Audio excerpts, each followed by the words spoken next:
اعوذ باللہ السمیع العلیم من الشیطان الرجیم بسم اللہ الرحمن الرحیم اللہم صلی علی محمد وآل محمد وعجل فرجہم اجمعین۔ مولا علی کی وصیت کے بارے میں آپ کے سامنے تذکرہ کر رہے تھے، وہ ہستی جو آج ہمارے درمیان سے اٹھ گئی ہے۔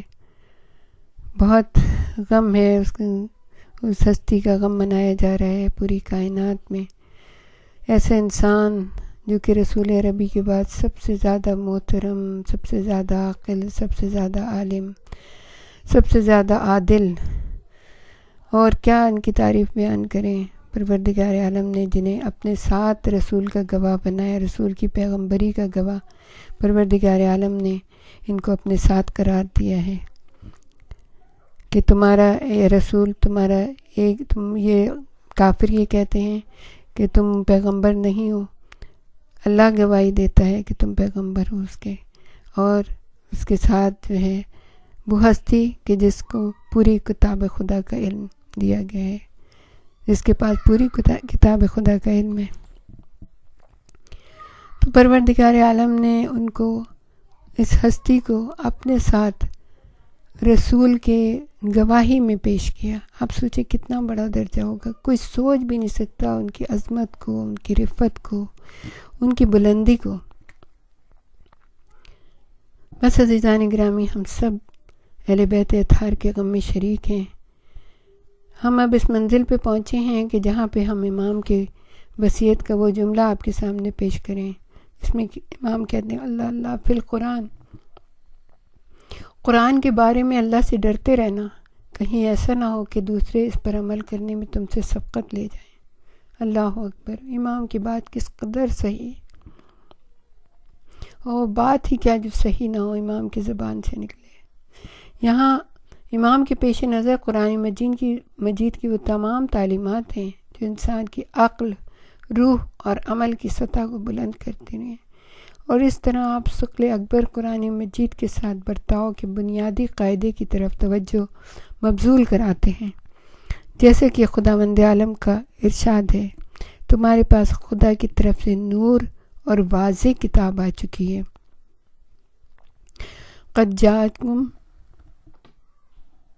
جاءکم من اللہ نور و کتاب مبین۔ پھر فرمایا یہ کتاب ہے جسے ہم نے آپ کی طرف نازل کیا تاکہ آپ لوگوں کو تاریکیوں سے نکال کر نور کی طرف لے جائیں۔ سورہ ابراہیم کی آیت ہے یہ۔ اور کتاب انزلناہ الیک لتخرج الناس من الظلمات الی النور۔ پھر فرمایا یہدی بہ اللہ من اتبع رضوانہ سبل السلام۔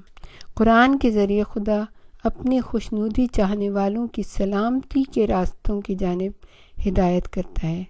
مختصر یہ کہ قرآن مجید ایک نور ہے جس کے ذریعے ہماری عقلیں منور ہوتی ہیں، جس سے ہمارے دل روشن ہوتے ہیں، ہماری زندگی میں اعتدال آتا ہے۔ بس قرآن مجید کو تجوید کے قواعد کے مطابق پڑھنا یا مرنے والوں کو ثواب پہنچانے کے لیے اس کی تلاوت کرنا کافی نہیں ہے، بلکہ اس کے ساتھ ساتھ ہمارے لیے ضروری ہے کہ ہم جو چیز پڑھ رہے ہیں اس پر غور و فکر بھی کریں۔ امام اپنی وصیت میں 2 نکات کی جانب اشارہ کرتے ہیں۔ پہلا تو یہ قرآن مجید کے نازل کیے جانے کا بنیادی مقصد یہ ہے کہ اس کی تعلیمات پر عمل کیا جائے۔ اس کی تلاوت تو اس کے معنی کو سمجھنے اور اس کے مقاصد میں غور کرنے کا مقدمہ ہے۔ پروردگار عالم قرآن مجید میں ارشاد فرماتا ہے افلا یتدبرون القرآن ام علی قلوب اقفالها۔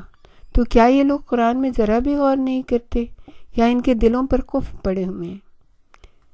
نیز فرماتا ہے اور یہ کتاب جسے ہم نے نازل کیا ہے بڑی ہی باربرکت ہے، اس کا اتباع کرو اور تقوی اختیار کرو، شاید تم پر رحم کیا جائے۔ ایک اور مقام پہ پروردگار عالم نے ارشاد فرمایا اور جن لوگوں کو ہم نے قرآن دیا ہے وہ اس کی باقاعدہ تلاوت کرتے ہیں اور انہی کا اس پر ایمان بھی ہے، اور جو اس کا انکار کرے گا اس کا شمار خسارہ اٹھانے والوں میں ہو جائے گا۔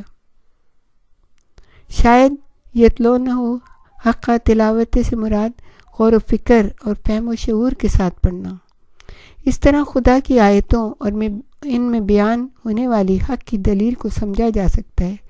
دلکش آواز میں قرآن کی تلاوت کرنا اور تجوید کے ماہرین کی قرأت سننا اچھی بات ضرور ہے، لیکن صرف اتنا ہی کافی نہیں ہے، کیونکہ قرآن مجید کتاب عمل ہے، دستور حیات ہے۔ یہ ساری چیزیں قرآن سے ہمارے رابطے کی برقراری کے لیے ہیں، جو اس پر عمل کا مقدمہ ہے اور اس کے ذریعے مثبت نتائج حاصل ہوتے ہیں۔ ہم دیکھتے ہیں کہ بہت سارے لوگ اچھے قاریان قرآن کی قرأت سننے کے بہت مشتاق ہوتے ہیں، بڑی اچھی بات ہے، اور اس کے قرأت کی نغمگی پر جھومنے لگتے ہیں، لیکن ذرا بتائیے کہ قرآنی علوم و معارف کے حصول اور اس میں غور و فکر کو اہمیت دینے والے کتنے ہیں؟ کتنے لوگ ہیں جو تفسیر کے درس میں شرکت کرتے ہیں، جو ان کی عقل میں اضافے، ان کی روح میں بالغی اور حیات میں جدت پیدا ہونے کا باعث ہوں؟ قرآن حکیم کو صرف سن لینا کافی نہیں، بلکہ ضروری ہے کہ وہ ہماری عقلوں میں راسخ ہو۔ جب قرآن ہماری عقلوں میں راسخ ہوگا تو لازماً ہماری زندگی میں بھی اس کا اثر ظاہر ہوگا۔ لہٰذا پروردگار عالم کا ارشاد ہے، فَبَشِّرْ عِبَادِ الَّذِينَ يَسْتَمِعُونَ الْقُرْآنَ فَيَتَّبِعُونَ أَحْسَنَهُ۔ بس میرے ان بندوں کو بشارت دے دیجئے جو غور سے باتیں سنتے ہیں اور ان میں سے اچھی بات کا اتباع کرتے ہیں۔ سورہ زمر جو ہے 39 آیت ہے 17-18۔ تو پروردگار عالم نے تو اس کو سمجھنے کے لیے، یہ ہمارا دستور حیات ہے، کیسے زندہ رہنا ہے وہ ہمیں بتا رہا ہے، کیونکہ یہ لوگ اتباع کی غرض سے ہی سنتے ہیں۔ بے شک قرآن مجید تمام مسلمانوں کی طرح ہمارے لیے بھی نازل ہوا ہے۔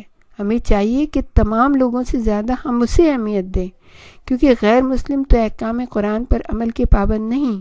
قرآنی اصول و احکام کی پابندی کی ذمہ داری ان پر عائد نہیں ہوتی، جبکہ اگر ہم زمینی حقائق دیکھیں تو وہ نظم و ضبط، علم و تقوی اور ان بعض علم میں اور بعض تعلیمات پر جن پر قرآن مجید میں زور دیا گیا ہے ہم سے زیادہ عمل پیرا ہوتے ہیں۔ اور بعض ممالک تو ایسے ہیں کہ اگر آپ ان کو دیکھیں تو ان کا جو آئین اور قانون ہے عین قرآن کے مطابق ہے، عین قرآن، مطلب کوئی ایسی چیز ہمیں نظر نہیں آتی کہ جو، کیونکہ وہ خاموشی سے پڑھتے ہیں، اپنا نام لگا کے وہ اپنے آئین کو بنا لیتے ہیں، اصل میں ہوتا وہی اللہ کی ہدایتیں ہیں۔